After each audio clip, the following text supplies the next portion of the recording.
নমস্কার বন্ধুরা, Pampa kitchen with village ফুডের সবাইকে অসংখ্য অসংখ্য স্বাগত জানাই। বন্ধুরা, আজ আমি আপনাদের জন্য একটি দারুণ মজাদার নাস্তার রেসিপি নিয়ে চলে এসেছি। এই নাস্তাটি বানাতে সময় লাগে মাত্র 10 মিনিট, একদমই ফুলকো ফুলকো আর খেতে হয় ভীষণই মজাদার। সকাল অথবা বিকালের নাস্তা হিসেবে বানিয়ে আপনারা এটা খেতে পারবেন। এছাড়াও একদিন বানিয়ে 2-3 দিন রেখে দিয়েও কিন্তু খেতে পারবেন। সন্ধেবেলার হালকা খিদের সময়, এছাড়াও সকালবেলা ঝটপট কোনো নাস্তা বানাতে ইচ্ছে করলে এটা আপনারা বানিয়ে খেতে পারেন। আর এতটাই ফুলকো ফুলকো হয় যে বানানোর সময় আপনারা নিজেরাই ভীষণ মজা পাবেন। তো চলুন রেসিপিটা শুরু করা যাক। প্রথমে এই নাস্তাটি বানিয়ে নেওয়ার জন্য একটি ছোট কড়াইয়ের মধ্যে নিয়ে নিচ্ছি 3 কাপ পরিমাণ জল। আর তারপর জলটা একটু হালকা গরম হয়ে আসা পর্যন্ত অপেক্ষা করব, খুব বেশি কিন্তু গরম করব না। হালকা যখন জলটা গরম হয়ে যাবে দিয়ে দেব 3/4 কাপের মতন গুঁড়ো দুধ। আর গুঁড়ো দুধটা দিয়ে দেওয়ার পর একটি চামচ অথবা হ্যান্ড উইক্স দিয়ে ভালো করে মিশিয়ে নেব। আর যদি আপনাদের হাতের কাছে গরুর দুধ থেকে থাকে তাহলে আপনাদের এই প্রসেসটা আর করতে হবে না, তাতে নাস্তাটা আরও তাড়াতাড়ি বানিয়ে নিতে পারবেন।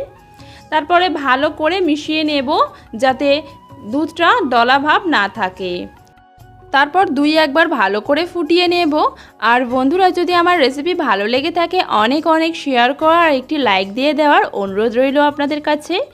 তারপর ভালো করে ফুটিয়ে নেওয়া হয়ে যাওয়ার পর এবারে আমি এর মধ্যে দিয়ে দেব 1 কাপের থেকে একটু কম চিনি, মানে 3/4 কাপের মতন চিনি এখানে ব্যবহার করছি। যেহেতু গুঁড়ো দুধ ব্যবহার করেছি আর গুঁড়ো দুধ কিন্তু একটু মিষ্টি হয়, সেই কারণেই আমি 3/4 কাপের মতন চিনি এখানে ব্যবহার করলাম। আর যদি আপনারা গরুর দুধ দিয়ে থাকেন তাহলে কিন্তু সম্পূর্ণ 1 কাপ চিনি দেবেন, তাহলে মিষ্টিটা ঠিকঠাক হবে। আর তারপর ভালো করে আবারও একটু চামচ দিয়ে মিশিয়ে নিলাম। এবারে এর মধ্যে আমি দিয়ে দেব 2টো এলাচ, মুখটা একটু ফাটিয়ে নিয়েছি সেটা দিয়ে দিলাম। এতে খুব সুন্দর কিন্তু একটা ফ্লেভার আসবে। আর যদি এলাচ গোটা না দিতে চান তাহলে গুঁড়ো দিলেও কিন্তু হবে, তবে পরে নাস্তার মধ্যে ব্যবহার করবেন গুঁড়োটা। এলাচটা দিয়ে দেওয়ার পর ভালো করে আরও একবার ফুটিয়ে নিয়েছি আর চিনিটা ভালোভাবে দুধের সঙ্গে মিশে গিয়েছে। এবারে গ্যাসের ফ্লেমটা অফ করে দিয়ে দুধটা ভালো করে ঠান্ডা করে নেব। তো দুধটা কিন্তু ঠান্ডা করে নেওয়া হয়ে গিয়েছে। এবারে আমি যে গোটা এলাচগুলো দিয়েছিলাম সেই গোটা এলাচগুলো এর মধ্যে থেকে তুলে নেব। তবে দুধটা যে আমি ঠান্ডা করে নিয়েছি সম্পূর্ণ কিন্তু ঠান্ডা হয়ে যায়নি, আঙুল ডুবিয়ে রেখে সহ্য করা যাবে এরকম হাত ছোঁয়া গরম রয়েছে এই দুধটা।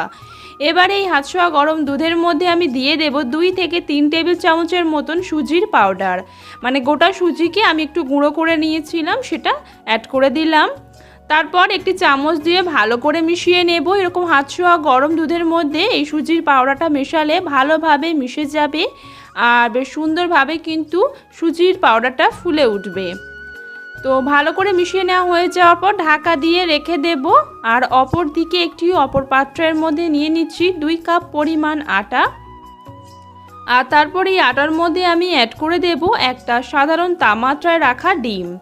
তো একটা ডিমই যথেষ্ট এই নাস্তাটি বানিয়ে নেওয়ার জন্য। আর চাইলে কিন্তু আপনারা একটা ডিমের পরিবর্তে 2টো ডিমও দিতে পারেন।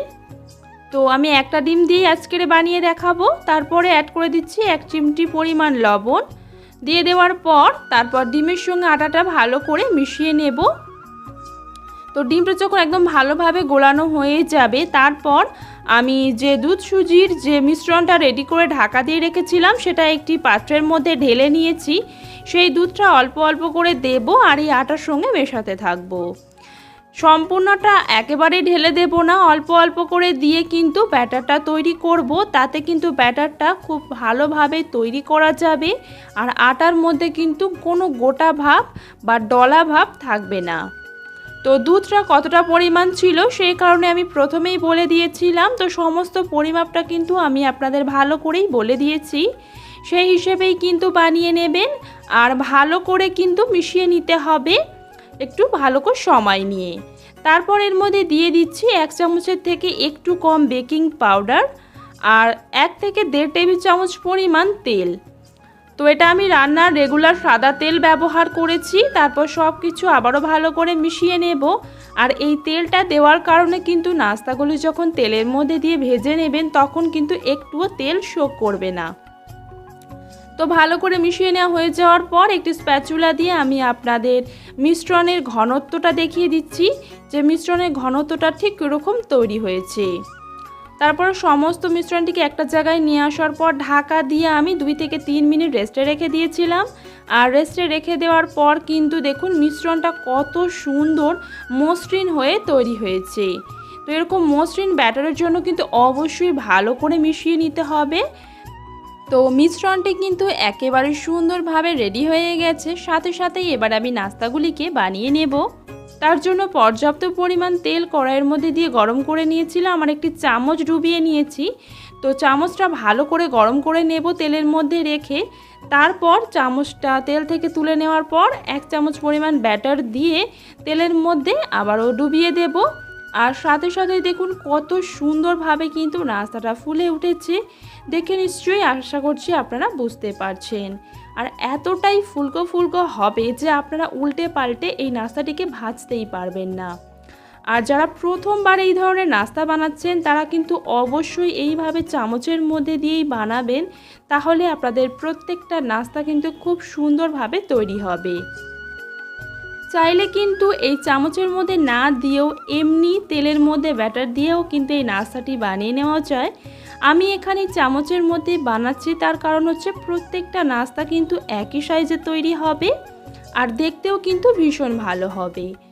আর কতটা ফুলে উঠেছে দেখে নিশ্চয়ই বুঝতেই পারছেন। একটি ডিম আর মাত্র 2 কাপ আটা দিয়ে যে এত সুন্দর নাস্তা বানানো যায় আপনারা না দেখলে বিশ্বাসই হবে না। আর বাড়িতে একবার হলেও ট্রাই করে দেখবেন বন্ধুরা, আপনাদেরও প্রত্যেকটা নাস্তা কিন্তু এইরকমই ফুলকো ফুলকো তৈরি হবে।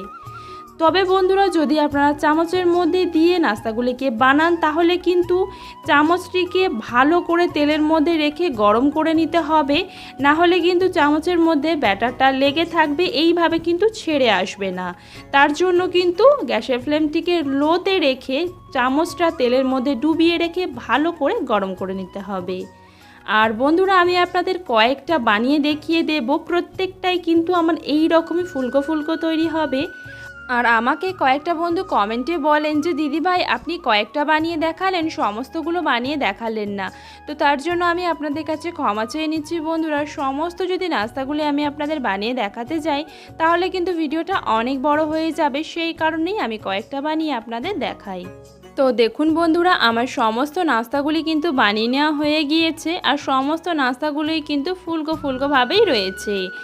আর আপনারাও বাড়িতে ট্রাই করে দেখবেন বন্ধুরা, আপনাদেরও 100% এই রকমই ফুলকো ফুলকো নাস্তাগুলি তৈরি হবে। তো একটি নাস্তা আমি আপনাদের চেপেও দেখিয়ে দিচ্ছি। দেখুন বন্ধুরা হাত দিয়ে চাপার পরেও কিন্তু যেরকম ফুলকো নাস্তা সেরকমই ফুলকো হয়ে যাচ্ছে, মানে একটুও কিন্তু চুপসে যাচ্ছে না। প্রত্যেকটা নাস্তা কিন্তু এই রকমই তৈরি হবে, ভেতর থেকে একদমই সফট, ওপর থেকে ফুলকো ফুলকো। তো একটি নাস্তা আমি আপনাদের কেটেও দেখিয়ে দিচ্ছি যে ভেতরের দিকটা কীরকম ঠিক তৈরি হয়েছে। ভেতর থেকে কিন্তু ভীষণ জালিদার তৈরি হয়েছে এই নাস্তাটি। আপনারা এই নাস্তাটা একবার বাড়িতে বানিয়ে 2-3 দিন রেখে দিয়েও কিন্তু খেতে পারবেন, খেতে কিন্তু ভীষণই মজাদার হয়। তো বন্ধুরা আমার এই রেসিপি আপনাদের কেমন লাগলো অবশ্যই কমেন্টে জানাবেন। ভালো লেগে থাকলে চ্যানেলটিকে সাবস্ক্রাইব করে রাখারও অনুরোধ রইল। আবারও নিয়ে আসবো আপনাদের জন্য ভিন্ন স্বাদের রেসিপি নিয়ে। আর যারা সম্পূর্ণ দেখেছেন তাদেরকে অসংখ্য অসংখ্য ধন্যবাদ।